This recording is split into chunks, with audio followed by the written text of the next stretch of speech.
Okay, so this is the second time Jack has brought up this question about what atheism has to offer. Of course, we know the question makes no sense. Atheism isn't something, it's a lack of something, so it's hard to understand what he means by what atheism has to offer.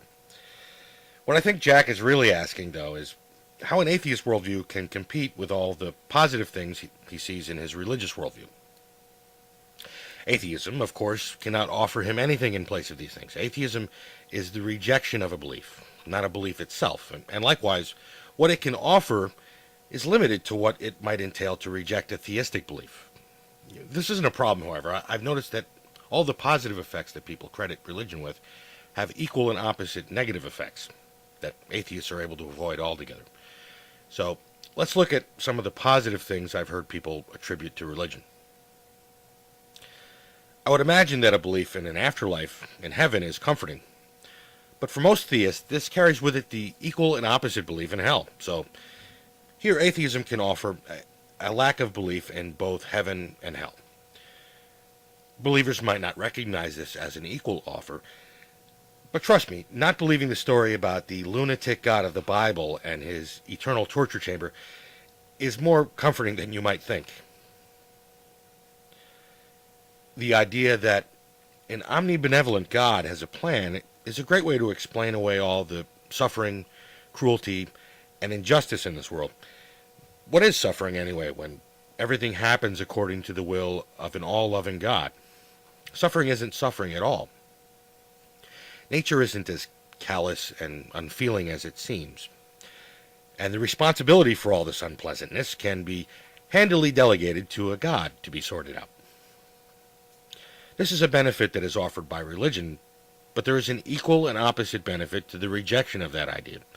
If the idea is that a God is responsible for everything, then atheism can offer a reestablishment of that responsibility where it can do the most good among those of us that actually exist. This isn't a consolation prize. This offer can have real, tangible benefits to us. We didn't cure polio with the feeling that God has a plan, you know. Another thing theism has to offer is a sense of community, a fellowship with other like-minded believers. There's nothing wrong with that, but isn't it clear that all the positive feelings of camaraderie you might have for one another are neutralized by the division you would have to feel toward those that aren't among you? I'm not saying that a sense of community is necessarily a bad thing, or even that atheists don't have a sense of community, only that there is no net gain. Fellowship is a wash on the positive and negative effects as I see it.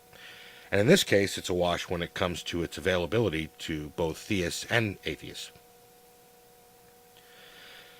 People like answers to questions, and there's something satisfying about having answers, especially to big questions. The equal and opposite offer that atheism has for Jack is, of course, big questions that still need answering. That isn't so bad, is it? I guess it all depends on your values. I can easily see how a theist could view this as a pretty crummy counteroffer. But some of us actually prefer an honest mystery to implausible answers that tend to stifle further inquiry. I mean, these are the big questions, right? The one thing that is sure to keep you from questioning further is blind faith that you already have the answer. There's nothing wrong with having an answer to a question, of course, but if we are interested in getting a truthful answer, we have to reject faith as a method. Faith in a claim has no bearing on the veracity of the claim. It's simply not a reliable tool to evaluate any given claim. Faith is an overrated trait, and the ability to admit that you don't know the answers to a question is an underrated trait. Atheism can offer you a permission slip to admit that you don't know.